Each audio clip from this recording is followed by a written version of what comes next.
Et t'as son pot d'échappement? Parce qu'elle roule à allure d'homme. Alors, aujourd'hui, on va faire une journée visite. On va aller visiter une cathédrale que Inès a mis sur la carte et une prison, c'est ça? Ouais, c'est ça. J'expliquerai le contexte de la prison après. De toute façon, on en apprendra plus sur place. C'est un musée prison. Et c'était vraiment une ancienne prison. Ouais, mais une prison pour qui? Pour les pauvres Vietnamiens. Ok, une prison, voilà, une prison française pour les Vietnamiens.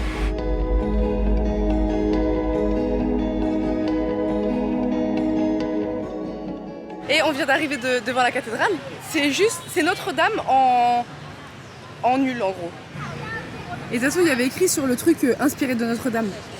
Et ça a été du coup construit en 1886, inauguré après 2 ans. C'est ça. C'est ouf, hein?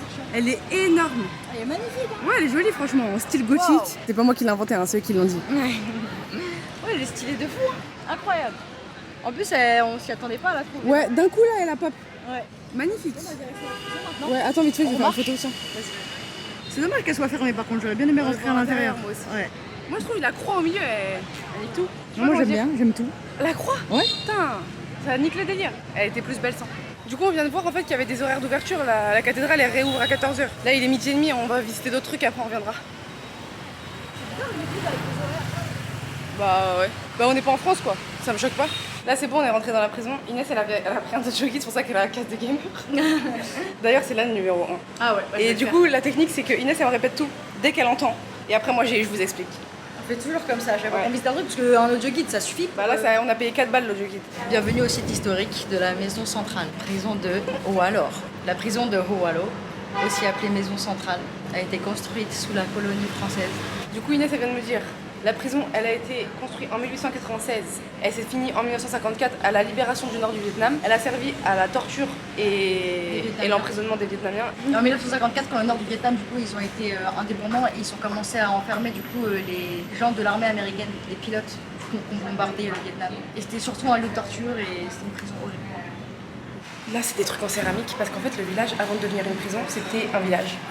Ouais, c'est un village qu'ils ont rasé et c'est là qu'ils ont construit la prison. Il y avait tout le temps de la fumée dans le village parce qu'ils faisaient des trucs en céramique. Du coup, le village, son surnom, c'était la fournaise. Non, c'était pas son surnom. Genre, le village, je sais plus comment il s'appelle en vietnamien, c'est Kung Han ou je sais pas quoi, et ça veut dire fournaise. Ah oui, ok. Et bah, ça voulait dire fournaise. Du coup, c'est pas qu'une prison, le tribunal, il est collé à la prison, c'est-à-dire que t'étais jugé direct Habs. C'était juste à côté. C'était direct. C'était pratique, quoi. Ouais. Du coup, là, on est dans une salle qui fait 100 mètres carrés. Ils avaient prévu d'emprisonner 50 personnes, donc 2 mètres carrés par personne. Sauf que du coup, ils surentassaient la prison et dans la pièce, ils étaient au moins 100. Donc en gros, ils n'avaient aucun espace. Il faisait tellement chaud, ils avaient qu'une seule toilette dans toute la pièce. Pas une toilette, c'était un seau. Ouais, un seau où ils faisaient leurs besoins. Sauf que du coup, à cause du manque d'hygiène, ils avaient des boutons et avec les moustiques et tout, les puces, ils se grattaient. Sauf que Ils avaient la gale. ils se grattaient les boutons, donc ça s'infectait, donc ils avaient la gale. Et bref, c'était la merde quoi, ils étaient trop mal. Bah, c'est ce qu'on peut imaginer d'une prison horrible, ouais, tout simplement. Et les Français, du coup, ils mettaient dans la prison ici les Vietnamiens qui étaient pour la révolution du Vietnam, en fait, tout simplement. Pour leur indépendance. Tout simplement. Ouais, en fait, ils emprisonnaient les gens qui se révoltaient, voilà, qui cherchaient leur indépendance. Voilà. Bah ça c'est une cellule dans laquelle on est. Oui. Ça c'est la cellule dans laquelle on est, donc qui fait 100 mètres carrés et ils étaient entassés à plus de 100 personnes. Ça c'est le lieu des condamnés à mort. Donc tout le monde était dans une cellule. Tout le monde dans un cachot. Ça c'est un cachot comme ça. Ouais. Et ça c'était le bain. Ce petit truc là, c'était l'endroit où ils prenaient tous leur bain. Et ça c'est la cuisine. Ah ouais.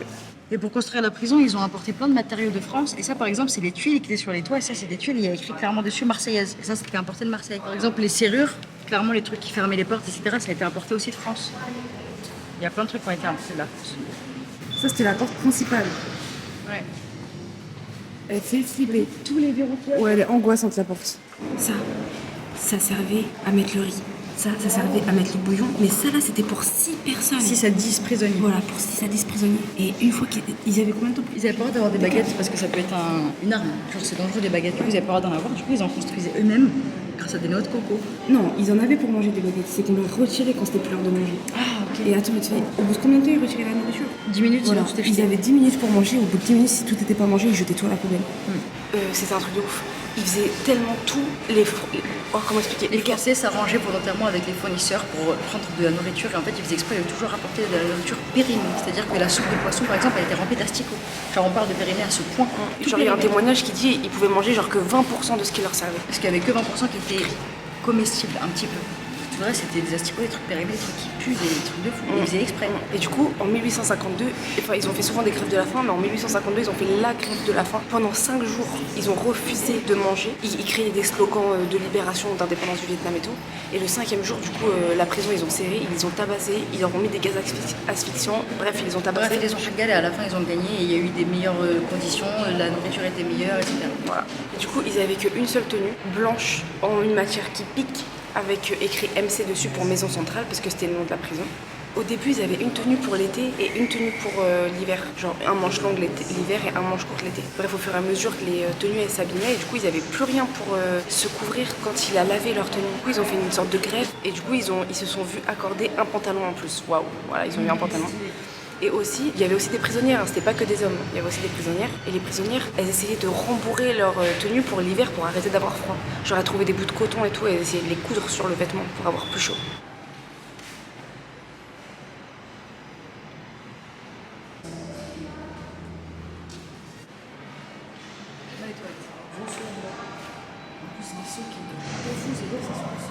Caca de 2 semaines, tu vois. Je suis sûre, Il a enlevé que quand c'était rempli de fou. Les toilettes, c'était dégueulasse. Pour les punir quand ils agissaient mal, en gros, qu'ils se rebellaient un peu dans la prison, ils arrêtaient de nettoyer les toilettes. Donc c'était dégueulasse, ça débordait, ça faisait des maladies, bref. Et en fait, leur technique, c'est que vu qu'ils savaient très bien que les gardiens, ils allaient pas aller chercher dans la merde, et bah, ils mettaient dans une boîte métallique des documents importants qui leur servaient à se rebeller, et ils les mettaient tout au fond du truc. Et en fait, dans les boîtes en métal qu'ils mettaient au fond des latrines, c'était des stylos, des documents, des journaux, bref, plein de trucs importants. Et en fait, quand c'était la nuit, que les gardes ils se barraient, eux, en fait, ils faisaient cours. Ils faisaient des cours entre eux, genre ils s'apprenaient des trucs et tout. Et ils se demandaient comment faire la révolution, comment devenir indépendant, etc. Voilà. Genre ils menaient, même à l'intérieur de la prison, Une résistance de fou, c'est incroyable. Et c'est trop fort. tous les soirs à 18h, ils prenaient, il y avait un truc dans le seau de merde, ils tiraient la vis serrée, ils lavaient le truc, et dedans il y avait des documents qui étaient même dans un sachet plastique. Ouais, c'était un truc de fou. Et ils étaient tellement entassés que du coup, il y avait des gens qui dormaient sur ce genre de lit là, en bois. Il y avait des gens qui dormaient en dessous. Et il y avait des gens qui dormaient dans le passage. Et du coup, il y avait des épidémies de choléra, de typhoïde et une autre maladie que je connaissais même pas. Du coup, il y avait beaucoup de morts. Ouais, je commence à faire peur ici. Comment ça fait peur. Ça, c'est un cachot, ça. Ouais. Ouais, mais c'est il était plein dedans. Et toi, même dans le cachot, son pied il est attaché. Genre, c'est un truc de fou. Oh, ça fait flipper. Et ça fait très peur. Genre, c'est très angoissant. C'est très très grave. Genre, en gros, ça, c'est le cachot. Vous pouvez être à 2 par cachot. Ils sont 24 sur 24 accrochés avec les pieds. En fait, je sais pas si on se rend compte sur la vidéo, mais là, la salle, elle est penchée de fou, elle est comme ça.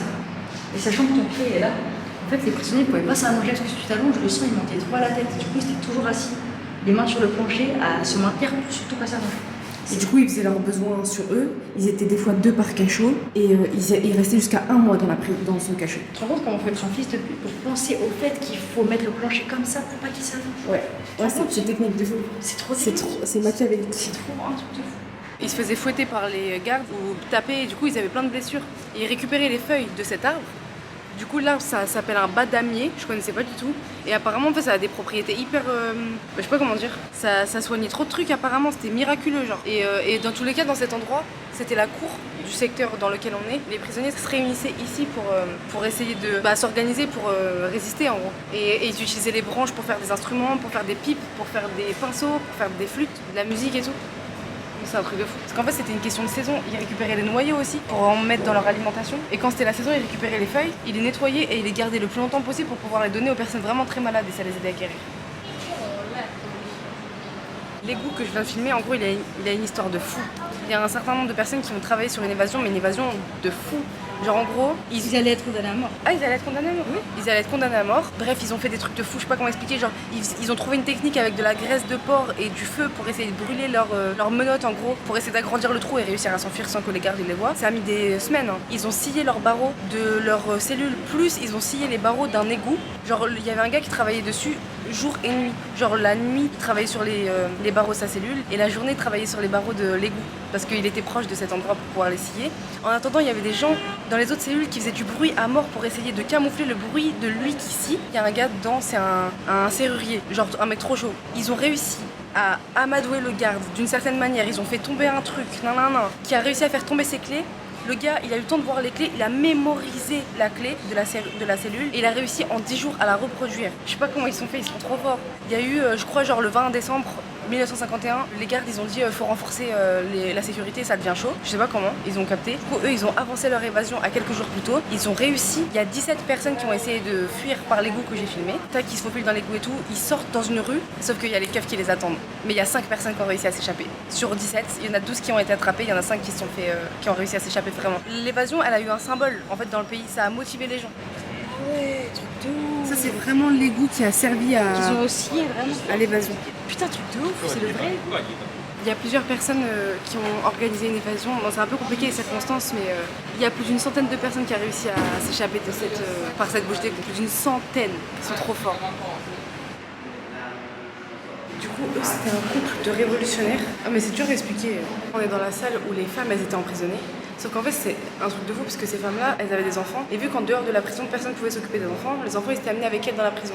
Sauf que les gardes, ils permettaient pas que des gens, ils nourrissaient pas les enfants. Elles partageaient leurs rations. Elles tricotaient des vêtements chauds aux enfants avec les fils qui s'enlevaient de leur tenue à elles. Ça va pas. Et toutes les femmes collectivement s'occupaient des enfants des meufs qui en avaient. Ouais, tout le monde s'occupait des enfants. C'était irrespirable l'air, donc les personnes dans les la plus... salle où on était, il y a ce que tu racontes. Comment ça comme ça. Les personnes les plus faibles, elles restaient près de la porte pour avoir plus d'air et tout. C'était un truc de fou. Mais oui, là, dans la salle dans laquelle on est, c'est arrivé. Ouais. C'est ça qui est choquant. Ouais, c'était dans cette pièce. Ouais, c'est vrai que c'est dur de se rendre compte.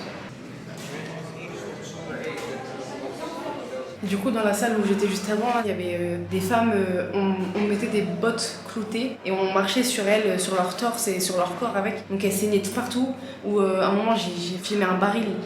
En fait, on te mettait dedans avec de l'eau usée, on fermait le truc et on tapait avec des bâtons sur le baril. Et ça faisait tellement de bruit et c'était tellement apparemment insupportable qu'il saignait du nez et de la bouche, j'arrive pas à comprendre. Ou bah, tu connais après la guillotine, je crois, ils ont guillotiné plus de 400 personnes. 400 personnes en je sais plus combien de temps, mais bref, des trucs de fou.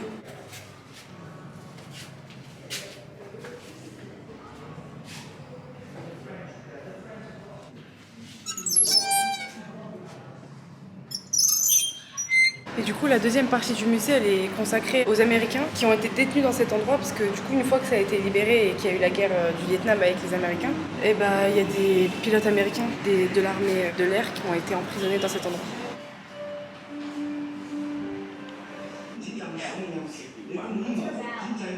Ça, c'est un drapeau qui a été fabriqué par les prisonniers. Pendant un réveillon du Nouvel An, ils l'ont sorti. En 1952.